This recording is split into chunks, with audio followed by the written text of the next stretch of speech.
পেপারে পাবলিশড হয়েছে, তখন ওইটা সিবিআই এই 4 জনকে যে পিটিয়ে মারা হয়েছে এই ঘটনাটা সিআইডির হাতে দায়িত্ব দেওয়া ছিল। সিআইডি তো সিআইডি তদন্ত করে কি দিয়েছে জানেন? ওই 4টি ছেলে মদ খেয়ে মারামারি করেছিল, মারামারি করার পরে নাকি মারা গেছে।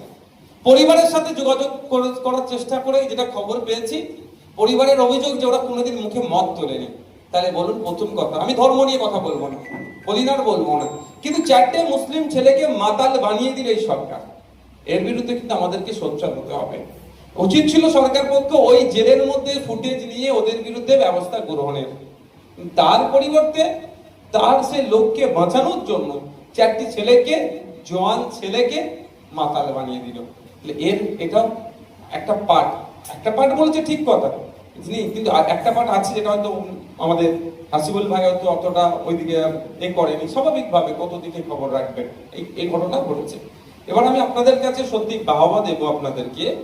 আজকে আপনাদের চাপে পড়ে, আমি আপনাদের বলছি, ডিজিটাল প্ল্যাটফর্মে যারা কাজ করছেন, আপনাদের চাপে পড়ে তথাকথিত মেইন স্ট্রিমরাও যে খবরগুলো দেখাতো না, এড়িয়ে যাওয়ার কারণ গায়ে গন্ধ থাকতে পারে, এড়িয়ে যাওয়ার কারণ নামের আগে পরে টাইটেল থাকতে পারে, এড়িয়ে যাওয়ার হতে পারে যে মালিক নির্দেশ দেয়নি।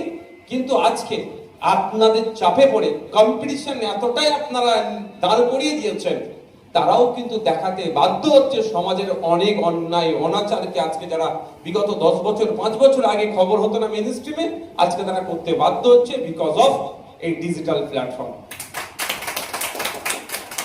Because of digital media. তো আমি আপনাদের বলবো এই ধরনের আপনারা এই কাজে লেগে থাকুন। হাসিবুল ভাই একটা সত্যি খুব ভালো কথা বলেছে যে আমরা মনে করি গণতন্ত্রের 4র্থ স্তম্ভ খাতায় কলমে নাই ভাই, একটা ট্র্যাডিশন হয়ে আছে চলতিতে, খাতায় কলমে নাই, 4র্থ স্তম্ভ আমরা বলি।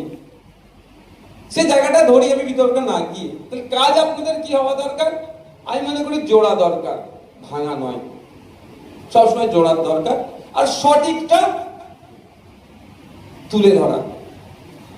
আপনার সাথে দেখুন, আমার সাথে অনেক সাংবাদিকের ব্যক্তিগত অনেক ভালো সম্পর্ক আছে, কিন্তু ওই সাংবাদিক আমার বিপক্ষে খবর করেছে, কিন্তু একবার তুমি কেউ বলতে পারবে না তাকে ফোন করে, ভাই তোমার সাথে এত খবর ভালো সম্পর্ক, আমারটা করলে কেন? আমার বিপক্ষে খবর করেছে, আমার পক্ষে খবর হয়েছে। এটা হবে, এটা সাংবাদিক আপনার সত্তা, এটাকে আপনাকে ধরে রাখতে হবে। তবে হ্যাঁ, পজিটিভ করার চেষ্টা করবেন।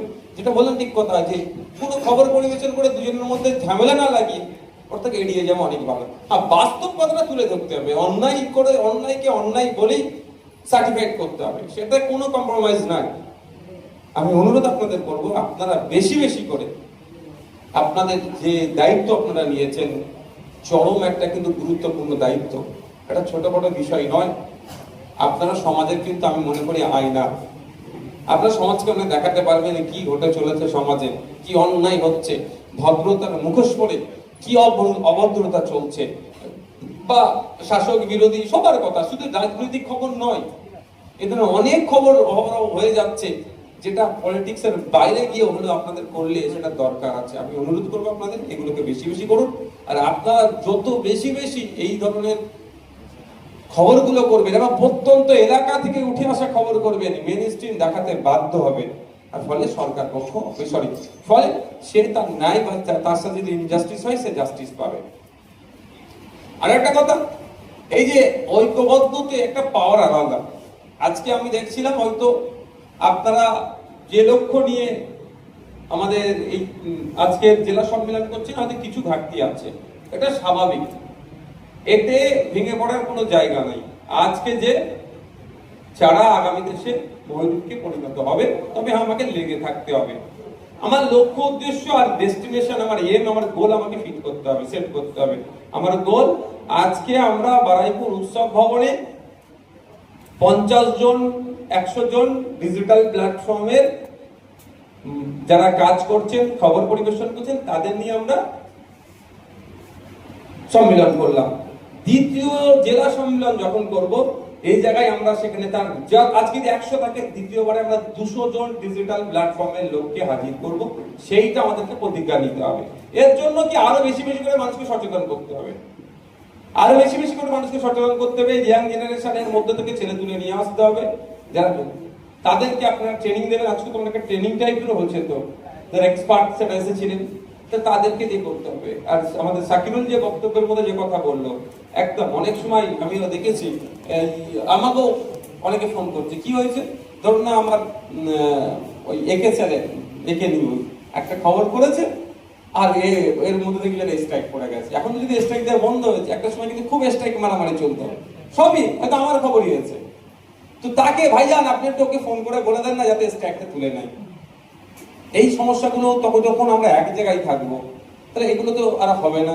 দ্বিতীয় হচ্ছে, আমার কাজের ক্ষেত্রে যদি আমি কন্টেন্টের ক্ষেত্রে আমি একটা ভুল করে ফেললাম, সেক্ষেত্রে আমাকে ইউটিউব থেকে শুরু করে বা যে কোনো যে কোম্পানিগুলো আছে, সে আপনাকে নোটিশ পাঠাচ্ছে। নোটিশ হয়তো আমাদের বোঝার ক্ষেত্রে অনেক অসুবিধা হয়, টেকনিক্যাল এমন কিছু শব্দ থাকে আপনি পড়লেও মানে উদ্ধার করতে পারলো, কিন্তু টেকনিক্যাল এটা কি বলতে চাইছে আমি আপনি বুঝতে পারবো না। যারা এক্সপার্ট, যেটা বলছেন আপনাদের এক্সপার্ট দিয়ে আপনাদের সলিউশন করবে, তারা কিন্তু ধরে ফেলতে পারবে সহজেই যে এটা কি বলতে চাইছে।